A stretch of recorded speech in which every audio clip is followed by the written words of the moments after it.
So, the league title may well be done and dusted, but this was still a very highly anticipated pre-match press conference, and it's not really because we're placing on Mikel Arteta and Arsenal. This one was all about Trent Alexander-Arnold. The first time Arne Slot got to speak since Trent has announced that he's leaving the club, and I felt like Arne kind of did what he's always done. He was able to be consistent with his messaging even before he knew what was happening compared to now. He's disappointed that he's decided he doesn't want to see his future at the club, but it doesn't change how he feels about him as a man and as a player. Although, that does mean that the future starts now, and Conor Bradley will be starting the game against Arsenal. And interestingly enough, he would have started against Chelsea. So Slot is very much committed to seeing exactly what he's got in the young Northern Irishman and whether or not he needs to go back into the transfer market to get another right back. He was asked about that as well. I asked him about Jarell Quansah and how he feels about his future as a Liverpool player, but there was plenty more that we discussed, and you'll hear all about it back in the lab. So here we are again, back in the lab, ready to go over everything Arne Slot had to say in his pre-match press conference. And first of all, I want to give a shout out to the big man himself. It was another really impressive performance today. Now, there are plenty of other managers who we can think of who would have approached the situation with a bit of spikiness, a bit of defensiveness, maybe even a bit of bitterness towards those asking the questions. But there was not a hint of it from Arne Slot. Consistency is his favourite word, and that's exactly what he has been throughout the season whenever difficult subjects have been broached. Now, there was no team news in terms of injuries. Joe Gomez is the only man who is still yet to return, and it seems like he's not going to be ready to join the squad because we didn't hear about him. Contracts was the other thing we normally do at the beginning of the show, and well, I guess they're all kind of sorted now, so we can kind of drop that part. But unsurprisingly, that does feed into my top takeaways. So let's get into it. Top takeaway number one: Slot is handling the Trent situation better than most of us. Now, that is not for me to be critical of how anyone has dealt with the situation. We all have our own ways of dealing with things that happen that we don't want to happen. But one thing I would say about Slot, as I just mentioned there, he's been very relaxed about the whole situation. No hint that he would had any difficulty in talking about it. In fact, the vibes I got from him was that overall, it's not really that big a deal, which is strange when you think about losing your vice captain to a team that is very much considered a rival, considering how often Liverpool played them in European competition. Now, he mentioned the fact that the players have had a couple of days off, and outside of a few WhatsApp messages, he's not spoken to Trent. He's kind of left him alone, which again speaks to the idea of the fact that he hasn't felt it a big enough deal for him to go out and seek him out and have another conversation with him and find out if he's okay. It's very much like, yep, he's big man. He's big enough and ugly enough to deal with it himself. I think the line Slot mentioned was the fact that if you're at Liverpool, you're going to get used to everybody talking about you, positive and negative. Again, something that he's consistently led through all season talking about. And this is another one of those situations. I think it's interesting though, what a few of the little things he did say I picked up on, like when he was talking about Trent, he said obviously he's disappointed, but he said he's disappointed because he's losing a great man and then losing a really good right back. And he mentioned the man before the player. I think maybe in response to some calling into question Trent's character over the last few weeks, when, again, I'm not going to go into the whys or wherefores of that. That's for all of you all to decide. But Slot wanted to leave you all in no doubt how he felt about who Trent was as a man as opposed to just as a player.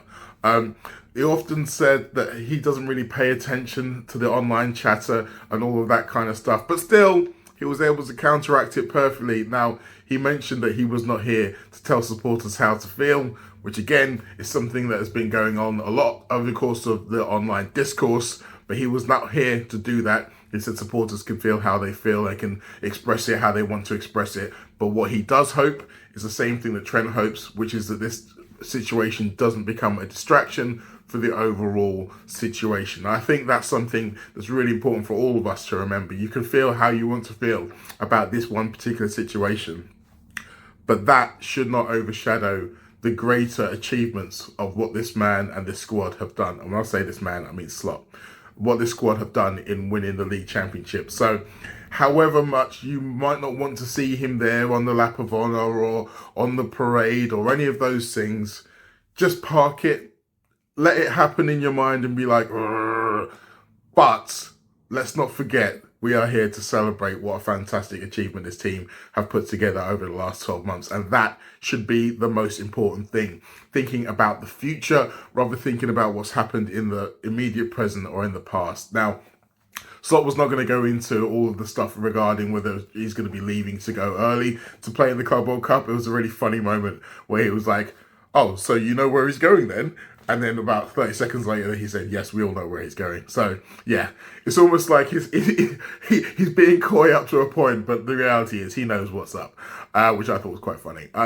But he was really more focused on the future of the right-back position as opposed to the past. And we're going to be coming on to that with top takeaway number 2. Top takeaway number 2, Conor Bradley will see out the season.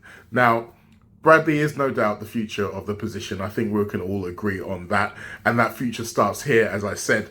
Slot mentioned that he would have started him against Chelsea had he had the opportunity to. Which kind of raises an interesting question for me, like a side question, because part of wanting to see Conor Bradley start these next few games is to really give him more reps and to give him more experience of what it's like being the first choice right back. But part of being the first choice right back means playing with the first choice defence. So, if Bradley had been fit to start and started against Chelsea, would Jarell Quansah have started? Or would Slot have wanted to put him alongside Konate, Van Dijk and Alisson and, well, whoever he believes is the first choice left back at this precise moment? I think when we get to next season, there'll be a different man in that position. Anyway, but it's an interesting point, isn't it? Because you want to give Conor as much reps as it's going to be like in reality. So he'll have Konate next to him. He'll have Alisson behind him. He'll have Salah ahead of him. He'll probably have Dom Szoboszlai in the side on the right-hand side. And those connections between all of those players are really important. We saw over the course of Trent's career how important it was, the chemistry that he built up with the players in and around him on that right-hand side. And Conor's going to have to do exactly the same thing. So all of those things are going to be important. But, as I said, Slot did confirm that Bradley will be playing in this game against Arsenal. And most likely, reading between the lines, he will see out the season. Now, there was a funny little story that Slot told about Conor where they were both going to Stamford Bridge and Slot was talking about how surprised he was about certain parts of the stadium. And Conor was like, "Yeah, me too." And Slot was surprised that he'd never been there before. And I thought that, again, that was quite illuminating for a couple of reasons. Number one, Slot really doesn't appreciate how inexperienced Conor is. He assumed that he'd been to Stamford Bridge because he acts like he's been to Stamford Bridge before. He doesn't act like a rookie. He doesn't play like a rookie. And Slot doesn't really think of him as that much of a rookie. He thinks of him as an experienced player, even though he isn't, which is a good thing for Bradley because it means the second part is that Slot doesn't feel like he needs to protect him like he's a young player coming through. He doesn't feel like he needs to maybe mollycoddle him a little bit. I think you'll still see him act as if he's a first team player. And this goes back to what I was saying before about having the team around him. There's no feeling that he couldn't work alongside Quansah, but it's better for him to be able to be alongside Konate, I think.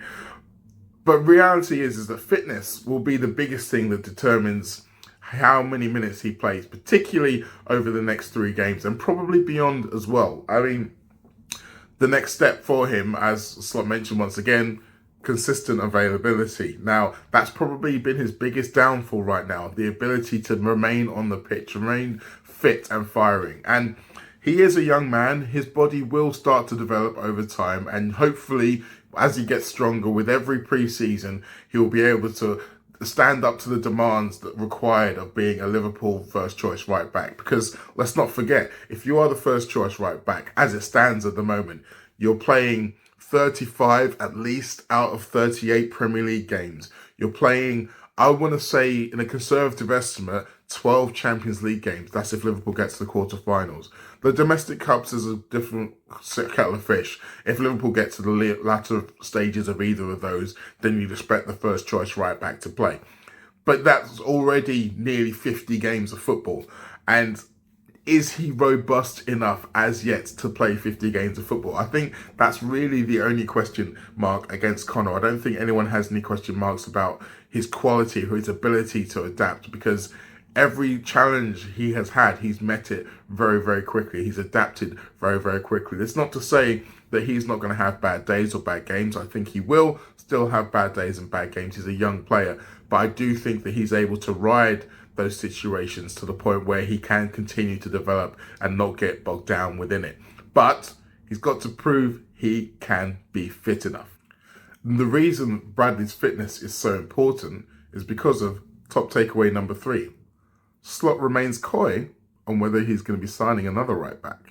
Now, he was asked by Carl Markham about the right back options in general, and Slot did mention the fact that he had 4 players who can play in that position. Obviously, Jarell Quansah, as I mentioned, Joe Gomez, and Slot did still name check Curtis Jones, so that little experiment that we saw a couple of weeks ago has clearly not been mothballed. Essentially, we may well be seeing that again at some point, but Slot did also importantly mention that all 3 of those other players would prefer to play elsewhere. None of them are what you would call right backs as core right backs at their heart. They are all 2 of them are frustrated centre backs playing at right back, and one of them is a midfielder playing at right back. And yes, you start to see that trend increasing. You see obviously Moises Caicedo at Chelsea, Nico O'Reilly at Manchester City, who are midfielders who are playing at full back. And I mean, obviously City have been doing it for years with Zinchenko, Fabian Delph, and all those other players.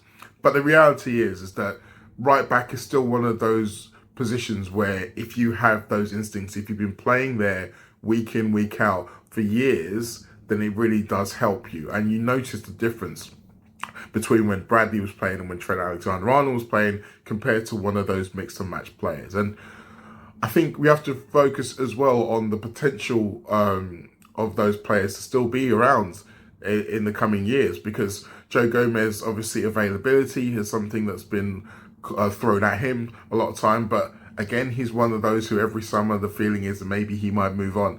Jarell Quansah may end up going out on loan. A little bit of a preview for something I'm saying later there. So we don't know what the right back options are going to look like, which is why the whole Jeremy Frimpong links are so fascinating to me, because I don't think anyone would agree that he is a defensive right back. I think lots of people would be fearful of the idea of him coming in as the first choice right back. But he is very much an established player, an established international, league champion with Bayer Leverkusen, someone who's played plenty of Champions League games. So if you are bringing him in, he does feel like he would be a starter. And what does that potentially mean for Conor Bradley? Would that be potentially stymieing his development? Now, we've had this conversation plenty of times over the last 5 to 10 years of Liverpool, where you have a good young player coming through. Do you want to buy someone to back them up? Do you want to buy someone to be the first choice while they develop? And getting that balance particularly right is a very difficult thing. So then, despite what I said before about Jarell and Joe not being first choice or not being right backs at heart, maybe that's what you need. Maybe you need another right back option to be someone who doesn't only get to play or only have to play at right back.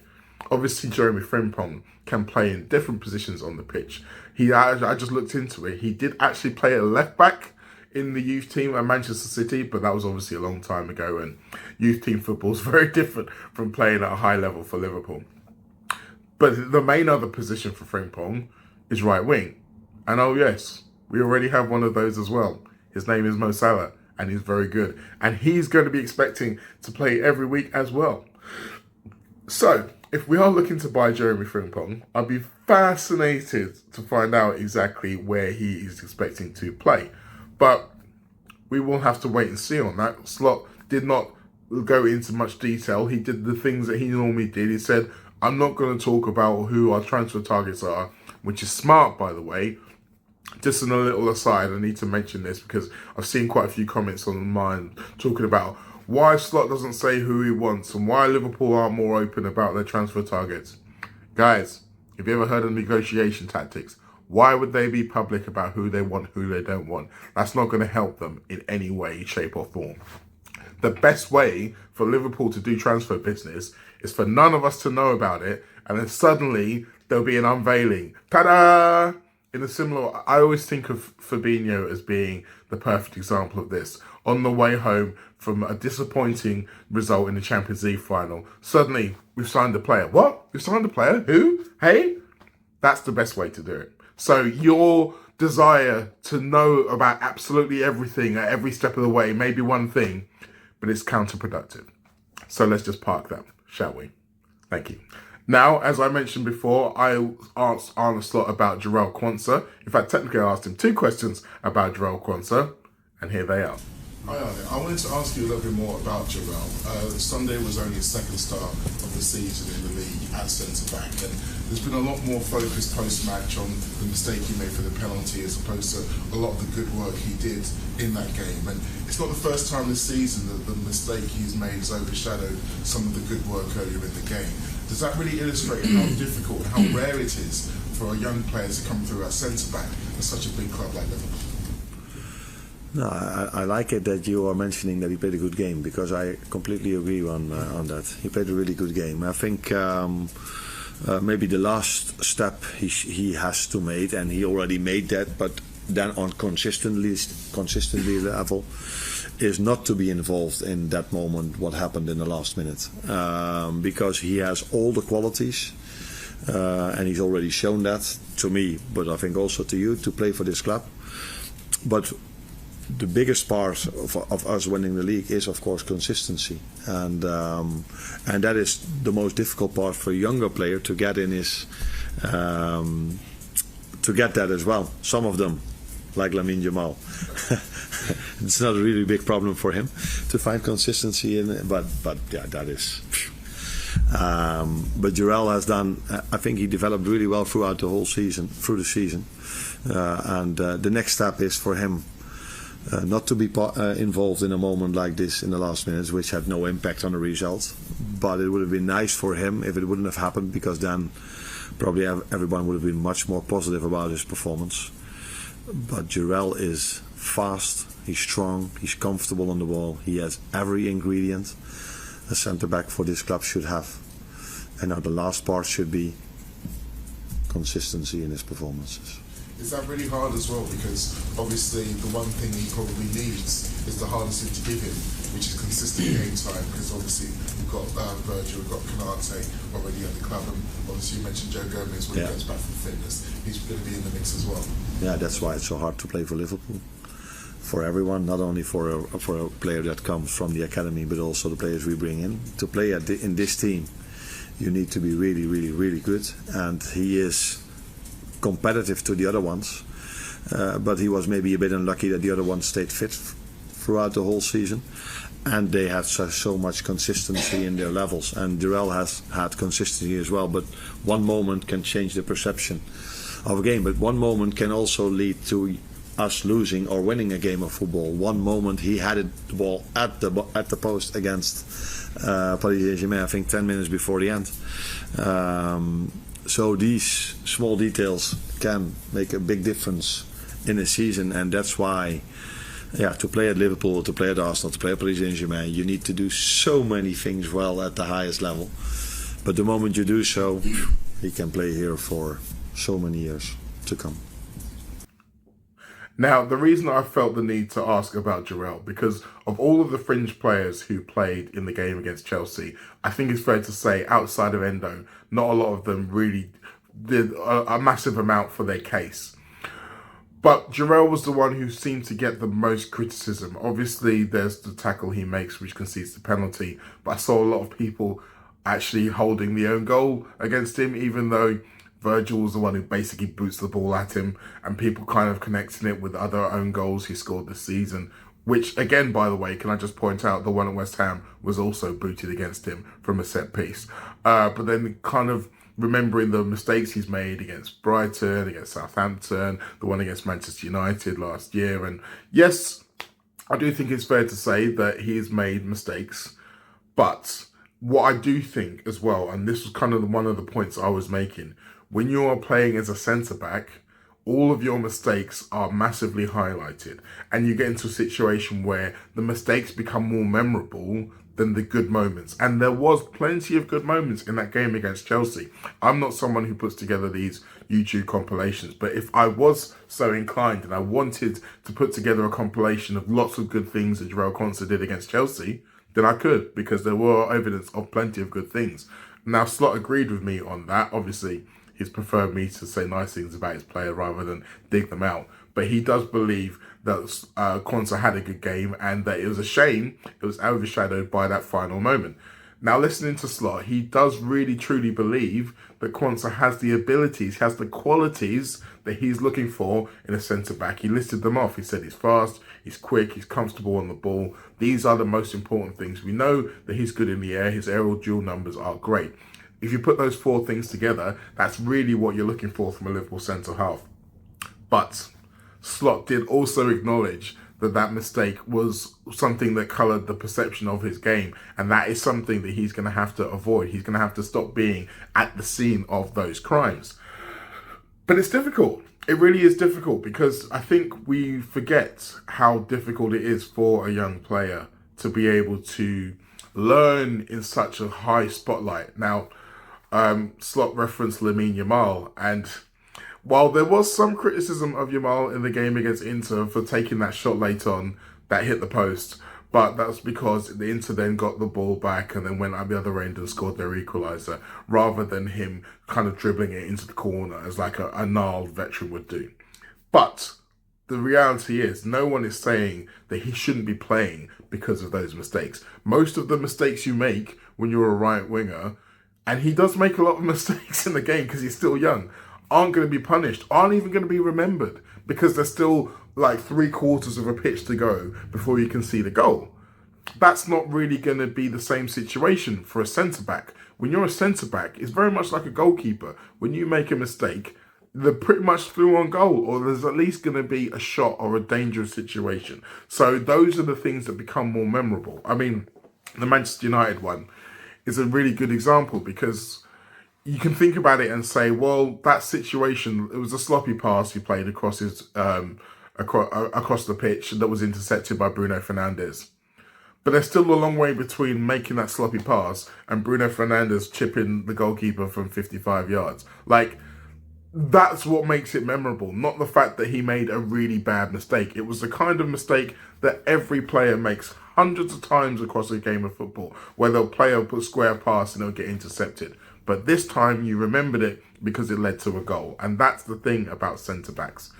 Now, I mentioned consistency. Obviously, Slot himself mentioned that that's exactly what he needs. That's the best way to get all of those mistakes out, is to get consistency. But then I also counteracted that by saying, well, the way to get consistency is to consistently play regular matches. And that's the one thing the Slot can't guarantee for Jarell Quansah, because I mentioned you've got Joe Gomez there, you've got Ibu Konate there, you've got Virgil van Dijk there. There's a high chance that Liverpool are going to buy another centre-back. And so the one thing that he is missing is the one thing he can't get. And again, I put him in a different category to all of the other fringe players who played against Chelsea, because if you think about it, they have all, at least at some point in their career, had a consistent run of football. Even Harley Elliott, he's not necessarily had a run of starts, but he's had a run where he's featured regularly in every single game. And I do think that that's something that really helps build up your reps, build up your confidence that one mistake isn't going to be out, cost you out of the team and be out for months. And I don't think Jarell Quansah's there yet. So I spoke about the fact that Liverpool might be buying a new centre-half. Obviously, Dean Howson of Bournemouth is the one who's most likely to be linked with Liverpool. And I think he's a really good example, because he tried to come through at a big club in Juventus and it didn't work out for him. He had to move away, first to Roma, then to Bournemouth, before his reputation was rehabilitated. But there's 7 under-23 centre-halves playing in the Premier League at the moment, which is actually quite a high number. I was surprised by how many there are. But let me talk to you about how many starts all of those 7 players have had in a top 5 league. So obviously you know what the top 5 leagues are. So Dean Howson, 49 starts. Levi Colwill for Chelsea, 65 starts. Jared Branthwaite for Everton, 72 starts. Lenny Yoro for Manchester United and Lille, 49 starts. Murillo at Nottingham Forest, 66 starts. Kusanov at Manchester City, 26 starts. Jarell Quansah, 16 starts. Now, Kusanov is a really good example as well, because he's someone like Quansah who has been ridiculed for the mistakes that he's made, and people talk about the fact that he's not ready, he's not fit to play at a team like Manchester City. Well, guess what? He's still really inexperienced as well. He hasn't had those reps. Those things are really important, which makes me wonder whether the best thing for Jarell Quansah is to do exactly what Levi Colwill did when he had a year off at Brighton, which is to go to another Premier League team on loan and go and play minutes. Hell, who's to say that Liverpool and their Richard Hughes connections couldn't say to Bournemouth, well, look, we'll take Dean Harrison off your hands and we'll give you Jarell for a year while you look for a new long-term replacement. It wouldn't be the craziest thing in the world, and it might end up being the best thing for all parties concerned. You heard it here first. Anyway, that's enough yapping for me. That's all for this week's press conference review. Thank you all, as ever, for watching. I want to announce some of the things that I've got going on over the last week or so. I put out a This Is Anfield column earlier in the week, Thursday, I believe it was, it came out, talking about how infrequently Liverpool buy players from other Premier League teams. Maybe that will change this summer. We'll have to wait and see. So that's all out there. You can go and find it on thisisanfield.com. Obviously, there was another Late Challenge podcast, as there is every Monday. You can go find us on YouTube, and if you like that one, you can go and subscribe and join us for the second show on Patreon. I've been on the Anfield Wrap. Most of you have seen I was on the main show, the free show, which is also out on YouTube, talking about Trent, talking about lots of other things as well. So there is plenty more Mo for you to get your hands on. And even though we've only got a couple more of these left of the season, there's still plenty to talk about, plenty to discuss. So I hope you will join me on our future voyages.